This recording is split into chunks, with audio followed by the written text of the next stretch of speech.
Hi hello friends. இப்போ இந்த video என்னன்னு பார்த்துட்டிங்கன்னா, எனக்கு நடந்த ஒரு கசப்பான சம்பவத்தை உங்களுக்கு நான் பகிர்ந்துக்கணும்னு ஆசைப்பட்டு தான் இந்த வீடியோ போடுறேன். பார்த்துருப்பீங்க வீடியோவில் நான் போடுற இதை பாருங்கள். இது காரைக்காலில் இயங்கிக்கிட்டு இருக்க கிரியாஸ் நிறுவனத்தினுடைய ஒரு அலட்சியமான ஒரு சம்பவம்னே சொல்லலாம். என்னன்னு கேட்டுக்கிட்டிங்கன்னா, கடந்த ஏப்ரல் மாதம் 11ஆம் தேதி பாத்திரங்கள் ஒரு மிஷின், அதாவது வாஷிங் மிஷின் மாதிரி இருக்கக்கூடிய ஒரு மிஷினை வந்து பர்ச்சேஸ் பண்ணும்போது நல்லா எனக்கு நல்லா பேசினாங்க, நல்ல ஒரு ரெஸ்பான்சிபிலிட்டி இருந்துச்சு, எல்லாம் இருந்துச்சு. சரி, நம்மளோட ஒரு நம்பிக்கை பேரில் எல்லாம் பண்ணி வாங்கினாங்க. அது விலை பார்த்தீங்கன்னா 29,500 நான் வாங்கின இது ப்ரைஸ் பார்த்தீங்கன்னா. இன்னைக்கு டேட்டுக்கு வந்து பார்த்தீங்கன்னா அது 30 ரூபா கூட சேல்ஸ் ஆகுது போல இருக்குது. இப்போதைக்கு நான் தெரியல, அது ஒரு மேட்டர் வரும். என்னன்னு கேட்டிங்கன்னா, கிரியாஸில் பர்ச்சேஸ் பண்ணிட்டு வீட்டுக்கு எடுத்துகிட்டு போயாச்சு. நான் நாகூரில் கூட இருக்கிறேன். பொருள் எடுத்தது காரைக்கால் கிரியாஸில். பொதுவாக நாகூர், நாகப்பட்டினம், காரைக்கால் அதை சுற்றி உள்ள எல்லா மக்களுமே வந்து அந்த கிரியாஸில் வாங்குறது வழக்கம். இந்த வழக்கத்துக்கு வந்து நம்ம ஒரு முற்றுப்புள்ளி வைக்கணும் அப்படிங்கிறதுக்கு தான் நான் இந்த வீடியோ போடுறேன். இன்னைக்கு எனக்கு நடந்தது நாளைக்கு உங்கள் யாருக்கு நடக்கக்கூடாதுங்கிற ஒரு எண்ணத்துலையும் நான் போடுறேன். இந்த பொருளை வாங்கிட்டு போயிட்டு கம்பெனி, அதாவது வால்டஸ் கம்பெனிலே அந்த மேனுஃபேக்சரிங் வந்து பண்ணியிருக்காங்க. அந்த கம்பெனிலேருந்து சர்வீஸ்க்கு வருவாங்க, உங்களுக்கு வந்து ஃபிட் பண்ணி தருவாங்கன்னு சொன்னாங்க. 4 நாள் ஆச்சு, வரல. சரி, ஓகே, பொறுத்து வந்து பார்ப்போம்னு சொல்லிட்டு ஃபோன் பண்ணி கிரியாஸுக்கு கேட்டோம். வந்துடுவாங்க, நாளைக்கு வந்துடுவாங்க, இன்னைக்கு வந்துடுவாங்க. சரி சார், ஓகேன்னு முடிச்சுட்டாச்சு. நான் வந்து வெளிநாட்டில் வேலை பார்க்குறேன்.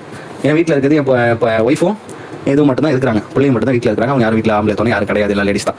ஸோ இப்படி இருக்கையில் என்ன ஆச்சு அப்படின்னா, நான் வந்து இங்கே பல வேலையில் இருக்கும்போது அவங்க எனக்கு ப்ரெஷர் கொடுக்குறாங்க வீட்டிலேருந்து. வாங்கி சும்மா கிடக்கு, நீங்கள் என்ன அப்படி கேட்காம இருக்கீங்க, போறீங்க வரீங்க. நான் அங்கே ஃபோன் அடிக்கிறேன், ஒரு ரெஸ்பான்ஸுமே இல்லை. அப்புறம் என்ன ஆச்சு, ஒரு வழி அடிச்சு தஞ்சாவூர்லேருந்து வந்துட்டாங்க ஆள்.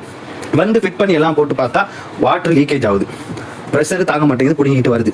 சர்வீஸ் பார்க்க வந்த ஆள் என்ன சொல்கிறாங்க, இது மேனுஃபேக்சரிங்லேயே இது தப்பாக வந்துருச்சு, நீங்கள் இதை கொடுத்துட்டு ரீப்ளேஸ்மெண்ட் பண்ணிக்கங்க, வேற ஒரு மிஷின் வாங்கிக்கங்க, எங்கே எடுத்தீங்களோ அங்கே போனீங்கன்னா அவங்க உங்களுக்கு மாற்றி கொடுத்துருவாங்கன்னு அவங்க சொல்லிட்டு பேக்கை தூக்கிட்டு நடை கட்டிட்டாங்க. இதே என்னடா இது இருக்குது, குடும்பம் கோயிலுக்கு போன அங்கே ஒரு குடும்பம் ஜிங்கு ஆடுங்கிற கான்செப்டில் சரின்னு சொல்லிட்டு அவங்க போயிட்டாங்க. நான் அதுக்கப்புறம் என்ன செஞ்சேன், கிரியாஸுக்கு போடுறேன். சார் உங்ககிட்ட இந்த மாதிரி ஒரு பாத்திரம் மிஷின் வாங்கினேன், அது இந்த மாதிரி சொல்கிறாங்க சார் அப்படின்னு. அப்படியாங்க, இந்த வாரங்க எடுத்துட்டு வாங்க எதுவுமே சொல்லலை. அப்படியா, சரி ஓகே. 2 நாள் 3 நாள் 4 நாள் இப்படியே கடந்து போயிட்டு இருக்கு. எனக்கு இங்கே வேலை. அப்புறம் என்ன ஆச்சு, பொறுத்து பார்த்த முடியல. ஒரு வாடகைக்கு ஒரு வண்டியை பிடிச்சி நேராக எடுத்துக்கிட்டு காரைக்காலை நோக்கி போயாச்சு. வீட்டில் எடுத்துகிட்டு போயிட்டாங்க. 2 மாதம் கழிச்சு, இப்படியே 2 மாதம் ஓடிடுச்சு. ஆமாம், எடுத்துக்கிட்டு போயாச்சு கிரியாஸுக்கு. போனால் மிஷினை கொண்டு போய் கொடுத்தா மேனுஃபேக்சரிங்கில் என்ன ஃபால்ட்டு இந்த மாதிரி அவங்களும் செக் பண்ணாங்க, எல்லாம் பார்த்துட்டு எனக்கு ஒரு மிஷின் மாற்றி கொடுங்க சார் அப்படின்னு சொன்னான். இல்லை மேடம், வாங்கிட்டு போனதுலேருந்து ஒரு 10 நாள் 15 நாள் நாங்கள் மாற்றி கொடுத்துருவோம். நீங்கள் எடுத்துகிட்டு போயிட்டு 2 மாதம் ஆச்சு. இவங்க அலட்சியம் பேரில் எல்லாத்தையும் பண்ணிட்டு நாங்கள் எடுத்துகிட்டு போய் 2 மாதம் ஆச்சா. பூஜையே போடாம ஒரு பொருளை வச்சிருந்துட்டு நாங்கள் கொண்டு கொடுத்துருக்கோம். அவருக்கு எடுத்துட்டு அவங்க கடையில் எப்படி ஆயுத பூஜை வருஷம் தொலைச்சு வைப்பாங்க, அந்த கான்செப்ட்ல வீட்டில் வச்சிருந்து நாங்கள் கொண்டு பொருளை கொடுக்குறேன். சரி ஓகே, ரைட்டு, தொலைஞ்சு போச்சு, நம்ம இந்த பாத்திரம் மிஷினே செட் ஆகாது அப்படிங்கிற மாதிரி. சரி, எனக்கு ரீஃபண்ட் பணம் கொடுத்துருங்க அப்படின்னு சொல்லிட்டு பேசையில் என்ன சொல்றாங்க, 28,500 தான் நாங்கள் கொடுப்போம், 1000 ரூபாய் நாங்கள் பொட்டியை கழிச்சுக்கோம் அப்படின்னா. 1000 ரூபாய் பொட்டியை கழிச்சுக்கிறீங்களா? அப்போ நீங்கள் பொட்டியை கழிச்சுட்டு எனக்கு மிஷின் மட்டும் காசு போட்டு வாங்க வேண்டியது 29,500 வாங்கினீங்க ஸ்டார்டிங்கில். அப்படி வாங்கிருக்கலாம், வாங்கல. 28,500 தரேன்னு சொல்லிட்டு சொன்னாங்க. சரி, நாங்களும் இதை வச்சுட்டு மாரடிச்சுக்கிட்டு இருக்க முடியாது, மென்டல் டார்ச்சர் தொலைது அப்படின்னா பணத்தையும் ஸ்பாட்டில் தர மாட்டாங்க. எப்படி பார்த்துக்கங்க, கிளைம் ஆகி வரணுமா காசு எங்க வால்டாஸ்லேருந்து. இது யாரு மேனேஜ்மெண்ட் யார் பண்றா, கிரியாஸ் எடுத்து நடத்துறாங்க. ஒரு வால்டாஸ் டிஸ்ட்ரிபியூட்டர் அவங்க, இவங்க மேனேஜ்மெண்ட்ல நடக்கக்கூடியது கிளைம் ஆகி காசு வரணும் கஸ்டமர் கிட்ட சொல்றாங்க. சரி, நான் அதையும் கிளைம் ஆகி வரட்டும் அப்படின்னு விட்டுட்டு நாங்கள் வந்தாச்சு. 2 நாள் ஆச்சு, 3 நாள் ஆச்சு, 5 நாள் ஆச்சு, 1 வாரம் ஆச்சு, 10 நாள் ஆச்சு. போன அடிச்சா எந்த ஒரு ரெஸ்பான்ஸுமே கிடையாது. அவ்வளோ அலட்சிய போக்கா எடுத்து வந்துடும் கிளைம் ஆயிரும். இந்த ஊருக்குள்ள புலி வருங்கிற கதையா இப்படியே டாப்பு கட்டிட்டு இருந்தாங்க. அப்புறம் ஒரு காவை எனக்கு கொடுக்காம என்ன சொன்னேன், போனை போட்டு இந்த மாதிரி கேட்டேன், சார் இந்த மாதிரி அலட்சியம் பண்ணி போறீங்க வரீங்கன்னு. யார் எடுத்து போன் எடுக்கிறானே தெரியாது. போன் எடுத்து அளவு முடிஞ்சு போச்சு, அவ்வளோதான் கட் பண்றாங்க. ரெஸ்பான்சிபிலிட்டியே கிடையாது.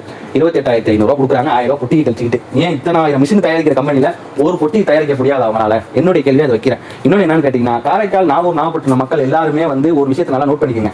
500 ரூபாய்க்கு பொருள் எடுத்தாலும் அந்த நிறுவனம் தான் அதுக்கு பொறுப்பு. 5000 ரூபாய்க்கு பொருள் எடுத்தாலும் அந்த நிறுவனம் தான் பொறுப்பு. என்ன, இப்போ பொறுப்பற்ற ஒரு ஊழியர் வச்சிருக்கீங்களா, இல்லை மேனேஜ்மெண்ட் தப்பு பண்ணுதா, இல்லை ஓனர் சைடில் தப்பா? இது எனக்கு தெரிஞ்சாகும். இது எனக்கு மட்டும் கிடையாது, நாளைக்கு வாங்கக்கூடிய எல்லாருமே நல்லா தெரிஞ்சுங்க. ஒரு டிவி எடுத்துட்டு போறீங்க, வீட்டில் வேலை செய்யல, எடுத்து உடனே வர முடியாது, நமக்கு அடுத்த வேலை இருக்கும். ஒரு 4 நாள் சென்று போனால் வாங்கி 4 நாள் ஆச்சுமாங்க. எப்படியெல்லாம் அவங்க திசை திருப்புவாங்கிறது எனக்கு நடந்த சம்பவத்தினால உங்களுக்கு நான் சொல்றேன். அதனால காரைக்கால், நாகூர், நாகப்பட்டினம் சுற்றி உள்ள மக்கள், கிராமங்களில் இருக்கிறவங்க காசை போட்டு ஒரு பொருள் வாங்கல, நல்ல கம்பெனி பார்த்து நல்ல ஒரு ரெஸ்பான்சிபிலிட்டி இருக்கும். மெயின் வந்து ஜாமான் எடுக்கிறதுலாம் பிரச்சனை கிடையாது. நமக்கு தேவை ரெஸ்பான்சிபிலிட்டி, ஒரு கஸ்டமர் சர்வீஸ், வாரண்டி, கேரண்டி எல்லாம் ஈஸியாக கிளைம் ஆகக்கூடிய வகையில் ஒரு கம்பெனியில் ஒரு நிறுவனத்தில் எடுக்கணும். அந்த விஷயத்தில் கிரியாஸ் என்ன பொறுத்த வரைக்கும் ஒஸ்ட் ஆக சிறந்த ஒஸ்ட்.